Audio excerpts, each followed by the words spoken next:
Ration വിതരണത്തിൽ പിണറായി സർക്കാർ കാണിക്കുന്ന അലംഭാവത്തിലും ജനങ്ങളെ അവഗണിക്കുന്നതിലും റേഷൻ കടകൾ കാലിയാക്കി ജനങ്ങളെ പട്ടിണിക്കിടുന്നതിലും പ്രതിഷേധിച്ച് താനും മണ്ഡലം കോൺഗ്രസ് കമ്മിറ്റി റേഷൻ കടയുടെ മുൻപിൽ നടത്തിയ സായാഹ്ന ധർണ നടത്തി. Nattika block Congress treasurer V K. Pradeep ഉദ്ഘാടനം ചെയ്തു.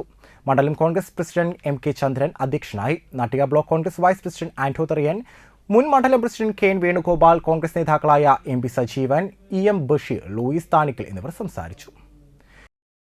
തകർത്ത ഒരവസ്ഥയിലാണ് പോയിക്കൊണ്ടിരിക്കുന്നത്.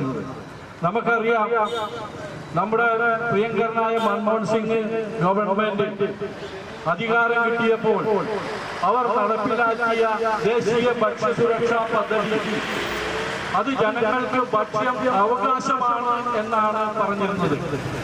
ഇന്ന് ആ അവകാശങ്ങളൊക്കെ പോയി.